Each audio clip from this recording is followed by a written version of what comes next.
Bendito seja aquele que fez o céu, o mar, a terra e as fontes das águas. Ó, vinde adoremos aquele que nos deu a vida. Convido a você a cantar junto conosco, a louvar a nosso Deus com todo fervor.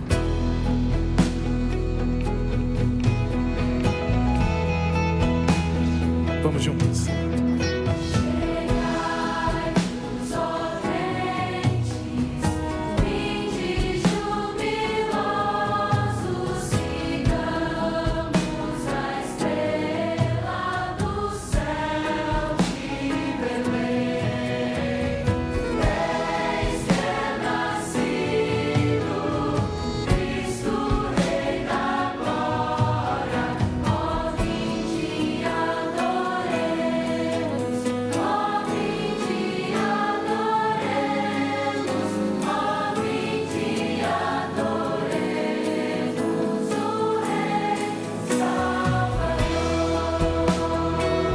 Aleluia, glórias ao Eterno.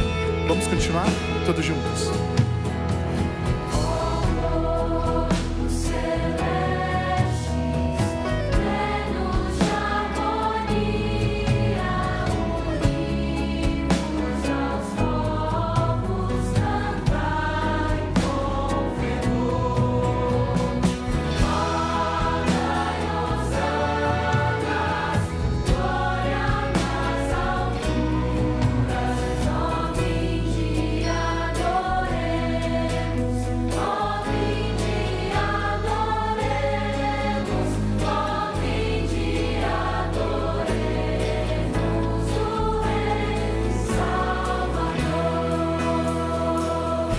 Só a Ele entregamos esse louvor.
Boa noite, é uma alegria muito grande poder estar com você aqui nessa noite.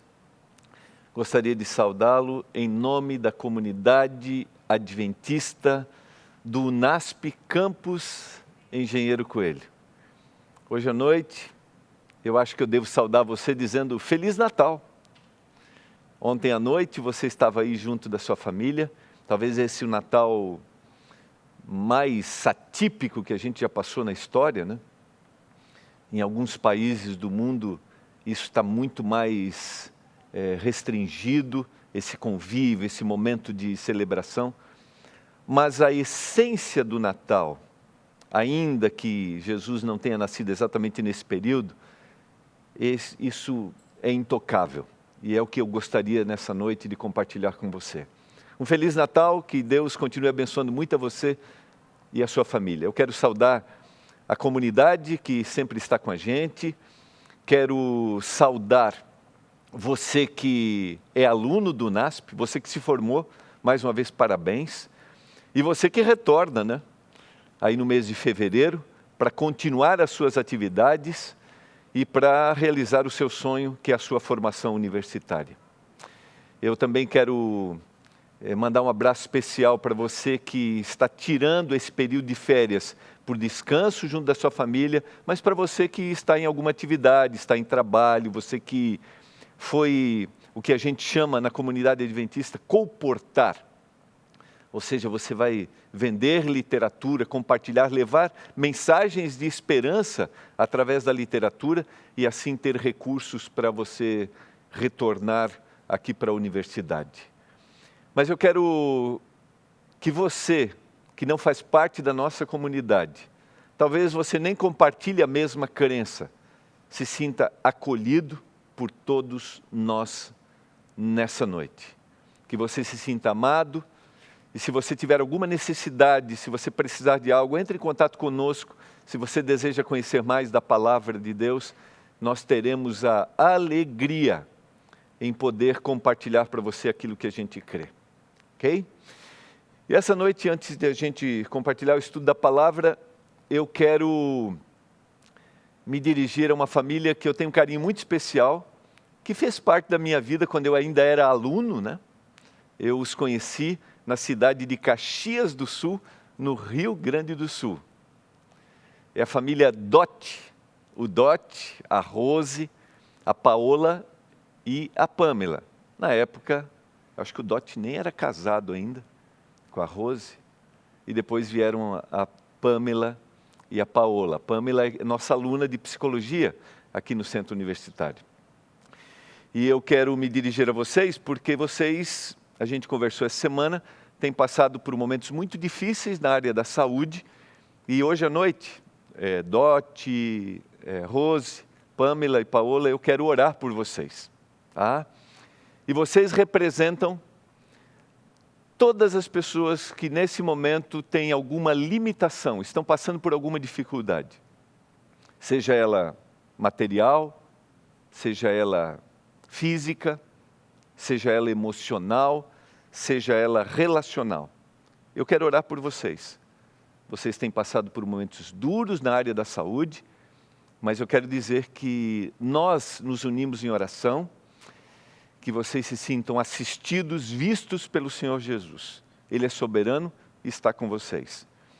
E eu quero convidar você nesse momento para que a gente ore. Eu quero orar por você também. E eu queria que você, nesse momento, se colocasse diante do Senhor, dizendo: Senhor, eu preciso disso. É hora de nós abrirmos o coração. Vamos orar? Pai do céu, nós vamos abrir Tua palavra nesse momento. Que a palavra esteja acima do homem, porque o homem é limitado. A palavra é sobrenatural. E que a palavra alcance os corações que se abrem nessa noite. Que a palavra transforme, que a palavra dê o recado, que a palavra encha de esperança. Porque a palavra, ela recebeu a inspiração que vem do céu. Por isso, Pai, nos dê compreensão da palavra. Mas eu quero colocar diante do Senhor as famílias. E quando eu falo do contexto familiar, cada um tem a sua realidade. Talvez sejam famílias disfuncionais, famílias sobrepostas, mas eu coloco todas essas famílias diante do Senhor. Coloco minha família diante do Senhor. Que o Senhor atenda às nossas necessidades. Mas de forma especial quero colocar a família Dott em Tuas mãos. Que eles se sintam assistidos, acolhidos, cuidados por Ti. Nesse momento difícil, com limitações na área da saúde. Que o Senhor os abrace. Eu clamo por isso, em nome de Jesus. Amém. Eu quero convidar você a abrir a Bíblia. Eu vou ler alguns versos que estão no Evangelho de Mateus e que estão no Evangelho de Lucas. São dois evangelhos que se dedicam a apresentar alguns detalhes sobre o nascimento de Jesus. E eu quero fazer algumas rápidas considerações e algumas aplicações. E eu quero convidar você a abrir primeiro em Lucas, o capítulo 2. Lucas, o capítulo 2, a partir do verso 1 até o verso 7. Lucas, capítulo 2, verso 1 a 7. Eu acho que eu vou ter que colocar meu óculos aqui, então, vamos lá. Naqueles dias foi publicado um decreto de César Augusto, convocando toda a população do império para recensear-se. O primeiro recenseamento, foi feito quando Quirino era governador da Síria. Todos iam alistar-se, cada um à sua própria cidade. José também subiu da Galiléia, da cidade de Nazaré para a Judéia, a cidade de Davi, chamada Belém, por ser ele da casa e da família de Davi, a fim de alistar-se com Maria, sua esposa, que estava grávida. Estando eles ali, aconteceu completarem-se-lhe os dias, e ela deu à luz o seu filho primogênito. Enfaixou-o e o deitou numa manjedoura, porque não havia lugar para eles na hospedaria. Vou parar aqui, essa é a primeira consideração, hoje à noite. Normalmente, quando nós vamos falar a respeito do relato do Natal, ou melhor, do nascimento de Jesus, nós já temos algumas ideias pré-concebidas. Por quê? Porque culturalmente nós, eu estou falando nós aqui, né? Talvez você até esteja me ouvindo, mas não tenha recebido essa cultura, como hoje a gente tem muita imigração, né? Pelo mundo, a gente recebe pessoas do mundo inteiro, mas nós que temos uma visão cristã, crescemos com uma ideia a respeito do nascimento de Jesus, do cenário do nascimento de Jesus, de uma forma bem clara. E a gente até dá uma romantizada, né? A gente até acrescenta, a gente até teatriza um pouco isso, influenciados pela tradição. Como, por exemplo, José batendo de porta em porta, tentando achar um lugar de forma desesperada, para que Maria pudesse receber o seu filho, pudesse ter o seu filho. E a gente vê essa rejeição, por exemplo, às vezes aquele ar de rejeição, até que ele encontra um lugar. E por não haver lugar na hospedaria, né, ela é deitada numa manjedoura, ou seja, ela vai para um estábulo, a criança vai para um estábulo. Hoje eu queria fazer algumas considerações, e eu queria dizer para você que muito disso, quando a gente analisa o texto bíblico, está muito mais relacionado à tradição do que realmente a visão de uma vila, de uma família, de um povoado, na época de Jesus, faria com alguém nessa situação. Antes, eu queria dar 3 sugestões de leitura para você aprofundar, tá bom? A respeito desse tema. O primeiro é o livro Desejado de Todas as Nações. O segundo é Vida de Jesus, são de Ellen White, tem detalhes bem interessantes. O terceiro livro é Jesus pela Ótica do Oriente Médio, de Kenneth Bailey. Jesus pela Ótica do Oriente Médio, Kenneth Bailey. E o terceiro, ou a quarta sugestão, é um podcast. Você entra lá no Spotify e digita lá, dá para explicar? Esse é o título do podcast. Dá para explicar? O Luiz Gustavo e a Marina, que são estudiosos da Bíblia, alunos que formaram nessa universidade, hoje estão fora do país estudando, fazem um diálogo bem legal a respeito de vários temas. E eles têm um tema, o primeiro tema chama-se Manjedoura, onde você vai ter algumas explicações bem legais. Eu não sou especialista das línguas bíblicas, isso acho que a gente deveria convidar Rodrigo Silva, pastor Milton Torres, pastor Paroski, e aí eles poderiam dar mais detalhes. Mas eu queria considerar algumas coisas aqui, de forma bem simples, no texto bíblico. E dentro da visão do que era uma casa, de um camponês, de uma vila, nessa época em que Jesus nasceu.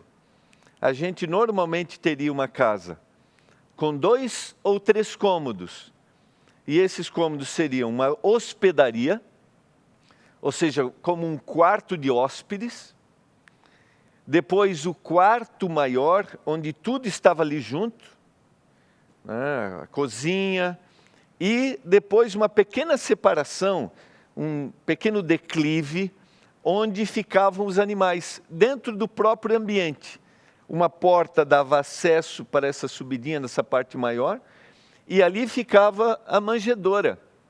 Os animais na parte de baixo, isso facilitava a limpeza da casa, e esses animais não tinham acesso direto, porque estavam numa parte inferior, mas eles podiam comer.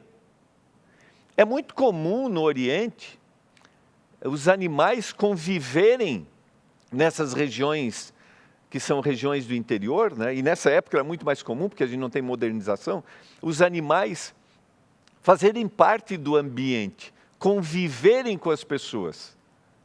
A gente tem, por exemplo, um relato de Jefté no Antigo Testamento, no livro de Juízes, quando ele sai para a batalha, e ele disse: "O Senhor me dê a vitória, quando eu voltar, a primeira coisa que eu vi, que eu visualizar quando eu chegar, eu vou te oferecer em sacrifício." E a gente lê o texto bíblico, é muito claro que, por ser esse um hábito comum, ele esperava encontrar um animal, e aí ele encontra a filha, e esse é um texto intrigante da palavra.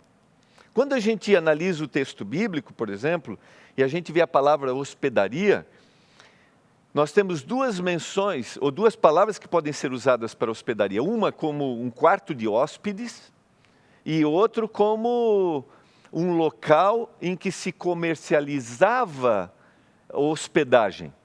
E Lucas faz referência na parábola do bom samaritano, que é uma outra palavra usada originalmente para se referir a uma hospedaria onde foi pago. Então nós temos aqui, tem uma outra informação interessante, quando a gente vai para Mateus, o capítulo 1 e o verso 11, acho que dá até para eu ler sem óculos agora, Mateus, capítulo 2, verso 11, se referindo aos magos quando vão visitar Jesus, entrando na casa, Mateus 2, 11, viram o menino com Maria, sua mãe, prostrando-se o adoraram, entrando na casa, diz o texto bíblico. Por que eu estou dando ênfase a isso? Tem muitas outras razões, por exemplo, José era dessa região, era dessa vila, era uma pessoa nobre, com certeza ele seria acolhido.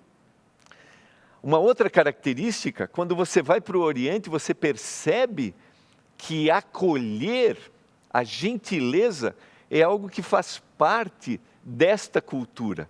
Então não seria muito comum que alguém, numa situação como essa, a esposa já prestes ali nos seus momentos de dar o filho, alguém rejeitasse. Essa é uma tradição, e parte dela surgiu no 2º século com um escrito chamado Proto-Evangelho de Tiago, onde nós temos, não sabemos quem é o autor, mas isso foi traduzido e espalhado pelo mundo cristão, onde nós temos um ar romantizado, como por exemplo ele coloca a descrição do nascimento numa gruta, José foi buscar uma parteira. Então, a partir daí nós temos uma influência que nos tira um pouco da essência do que o texto bíblico quer nos dizer. Eu quero fazer aqui a primeira aplicação simples. Nem sempre o que nós recebemos está correto. E ideias equivocadas a respeito do que é a verdade nos distancia da essência. Estou falando para você hoje à noite. Eu não estou dizendo que a tradição, que as coisas da tradição todas estão erradas. Não é isso que eu estou dizendo. Tem coisas que a gente deve preservar. Mas o que nós não podemos deixar é que a gente saia do que a essência do texto quer dizer, do que o Senhor quer nos dizer aqui, do que o Senhor quer nos apresentar. E se você está se aproximando do estudo da Bíblia, vá para o texto bíblico, junte as peças, busque as peças. Existem muitas outras informações, mas não é a minha principal ênfase aqui. Procure conhecer o texto bíblico. Nos relacionamentos, Não se equivoque, às vezes, a respeito do que as pessoas dizem. Busque conhecer a essência. Busque conhecer o que a verdade apresenta, para que dessa forma o procedimento seja correto. Esse é o primeiro convite que eu quero te fazer. Vamos para o texto bíblico. Vamos olhar o que o texto nos diz. Agora eu quero fazer uma segunda consideração. Essa, para mim, é uma grande lição para esse momento do nascimento de Jesus. Eu devo buscar exatamente o que o texto quer nos dizer. Agora, eu quero convidar você a ler o que está também no Evangelho de Lucas, o capítulo 2, a partir do verso 8. David, eu acho que eu vou para essa câmera aqui, agora. Tá bom? Vou colocar meu óculos aqui de novo. A partir do verso 8. Havia naquela mesma região pastores que viviam nos campos e guardavam o seu rebanho durante as vigílias da noite. E um anjo do Senhor desceu aonde eles estavam, e a glória do Senhor brilhou ao redor deles. E ficaram tomados de grande temor.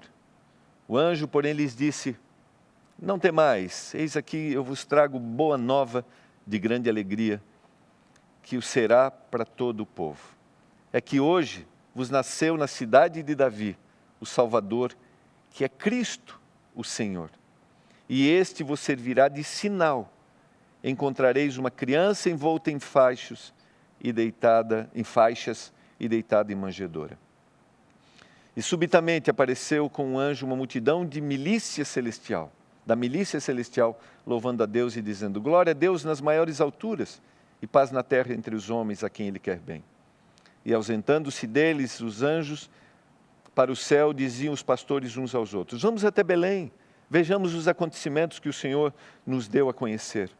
Foram apressadamente e acharam Maria e José e a criança deitada na manjedoura. E vendo-o,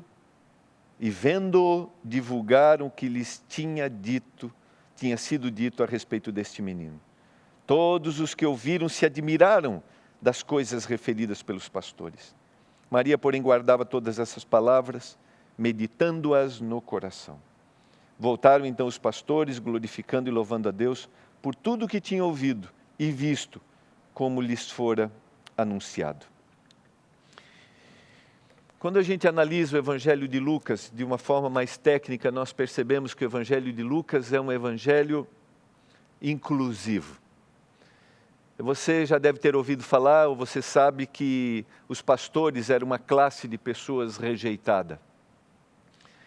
E o Senhor faz referência aos pastores como aqueles que vão encontrar o Senhor Jesus por primeiro aqui. Eles recebem a visão. Eles recebem aqui a presença, a companhia dos anjos.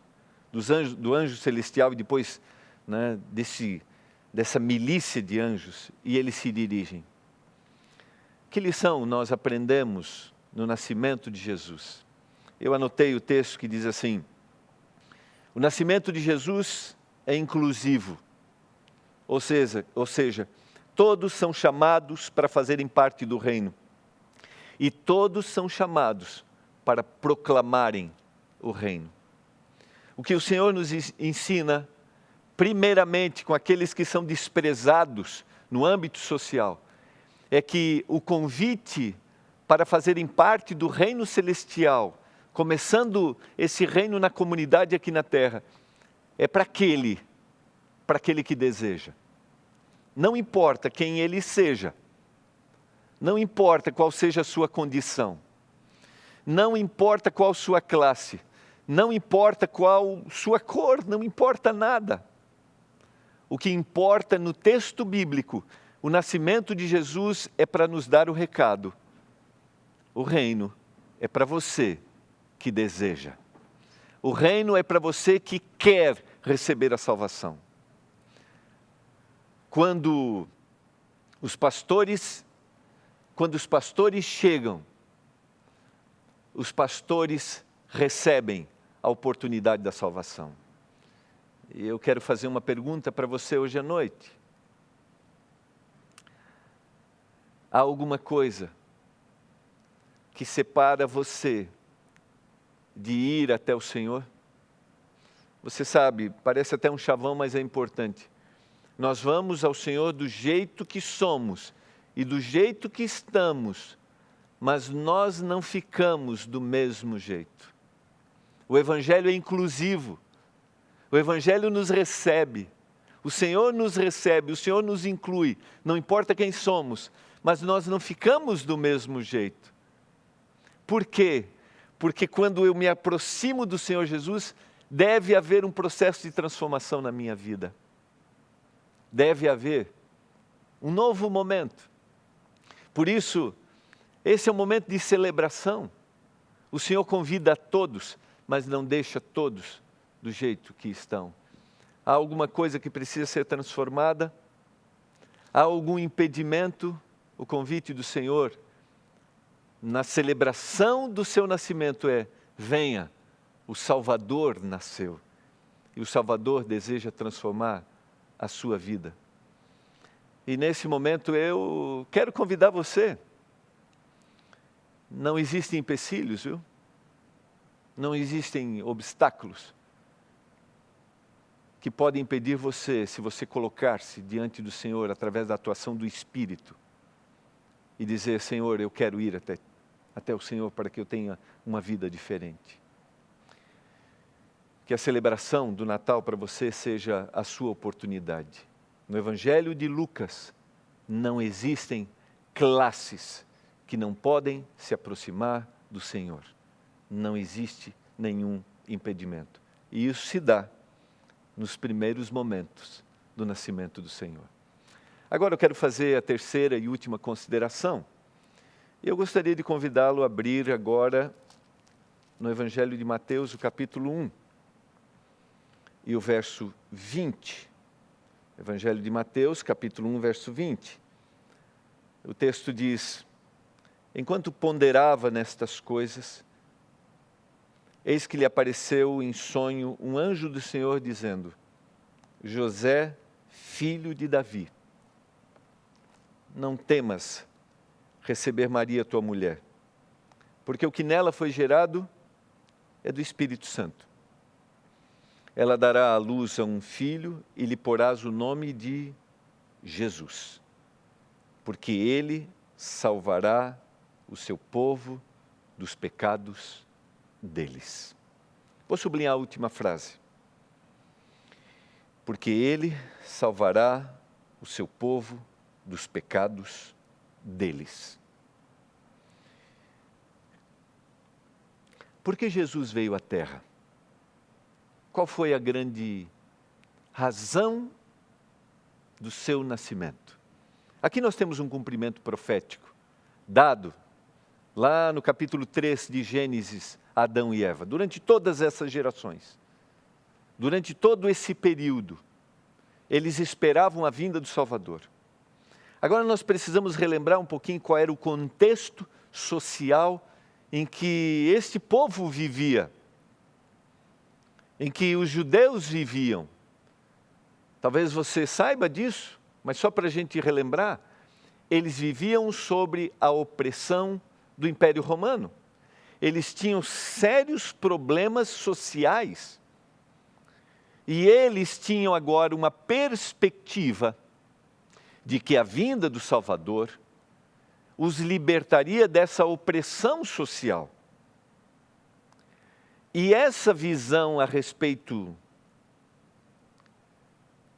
do que eles necessitavam, ou do que eles queriam, tirava deles a essência da verdadeira razão pela qual o Senhor estava vindo. E José recebe aqui uma declaração do anjo, de uma forma muito clara. O texto bíblico diz: ele salvará o seu povo dos seus pecados. Quando nós temos uma visão equivocada a respeito do Evangelho, a respeito do que é o Evangelho, nós logo teremos uma visão equivocada do que o Evangelho vai fazer em nós, do que Jesus faz por nós. Às vezes eu tenho expectativas a respeito de Jesus e daquilo que Ele faz, E essas expectativas nem sempre são cumpridas, porque a minha visão é equivocada. Deixa eu dizer uma coisa, para que fique bem claro. O Senhor queria proporcionar o melhor ambiente para eles, mas o Senhor desejava primariamente que eles reconhecessem os seus pecados. Como eles tinham uma visão opressiva, logo a opressão que eles viviam diminuía a percepção que eles tinham de necessidades pessoais, de mudanças pessoais. Como cristãos, nós temos responsabilidades sociais. Nós temos responsabilidade em promover uma sociedade muito mais justa. Mas, primariamente, como cristãos, nós temos que nos olhar e ver assim, uau, o que eu fiz? O que eu estou fazendo? Eu preciso ter uma reflexão pessoal. E o nascimento de Jesus é a noite do perdão. É a noite de clamar por perdão e de suplicar perdão. Porque o Senhor está oferecendo. E se há alguma coisa que me impede no relacionamento com o meu próximo, é hora de eu dizer isso. E se há alguma coisa que me separa diante de Deus, é hora de eu dizer isso. Eu espero que esteja claro para você, que nós temos responsabilidades sociais, mas a primeira reflexão que eu tenho que fazer, ela é pessoal. Como eu trato o meu próximo? Como eu tenho tratado? Como está a minha vida com o Senhor? E hoje eu quero propor isso para você. Nós vamos promover um ambiente muito mais justo quando essa justiça começar no nosso coração, na nossa vida. O nascimento de Jesus é para tirar de mim qualquer perspectiva equivocada a respeito de quem Ele é e daquilo que Ele pode fazer por mim. Assim, eu vou superar qualquer frustração que eu tenha. Essa semana, alguém que orou intensamente pela cura de uma pessoa querida me indagou. Eu não consigo entender, Gilmar, porque a gente pediu tanto e isso não aconteceu. Eu falei, eu também não consigo, porque eu também orei por essa pessoa. Não consigo explicar. Às vezes a perspectiva errada do evangelho que a gente recebe, da barganha, do eu ofereço e eu recebo, sabe, nós desvirtuamos o evangelho. Nós desvirtuamos do que é a essência dele. E é interessante que a gente faz isso sem percepção, a gente faz isso lentamente. E hoje à noite eu queria convidar você mais uma vez a ir à palavra e dizer que o Senhor veio salvar a mim e a você dos nossos pecados, das nossas visões equivocadas. Eu quero concluir fazendo um overview aqui. Lembre-se, nem sempre aquilo que nós ouvimos está correto. As tradições ou as informações às vezes podem nos distanciar da essência, da verdade, daquilo que é correto, neste caso do Evangelho. Segundo, o nascimento de Jesus inclui a todos, a salvação é para todos. O Senhor nos convida, todos, não existem obstáculos. E terceiro, perspectivas equivocadas a respeito do que o Senhor quer fazer pode trazer-nos frustrações. E primariamente, o nascimento de Jesus tem uma intenção: trazer salvação para mim, salvação para você. Trazer perdão para mim, trazer perdão para você. Proporcionar em mim o perdão para ser oferecido proporcionar em você o perdão para ser oferecido. Você deseja isso hoje? Você quer isso? Eu quero orar para que, pelo poder do Espírito, haja a mudança em nós.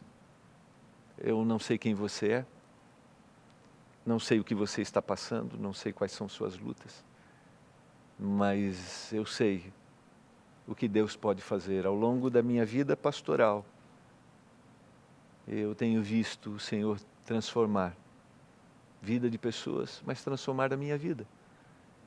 E o Senhor nos oferece, mais uma vez, uma transformação nessa noite. Celebre junto da sua família. Talvez você que teve perdas duras esse ano.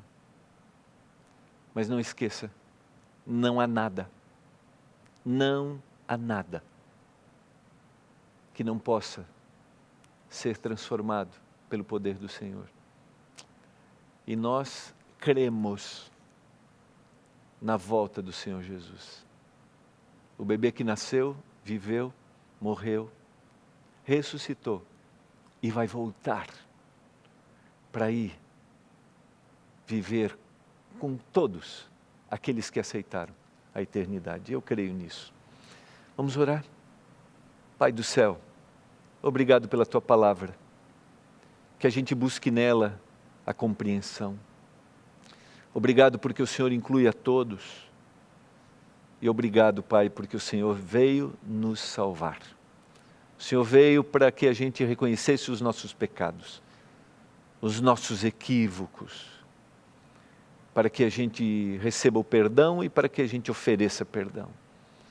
Abençoe a cada um que nos assiste, que vai nos assistir em algum momento. Em nome de Jesus. Amém. Jamais esqueça as palavras de Jesus. Deixo-vos a paz, a minha paz vos dou.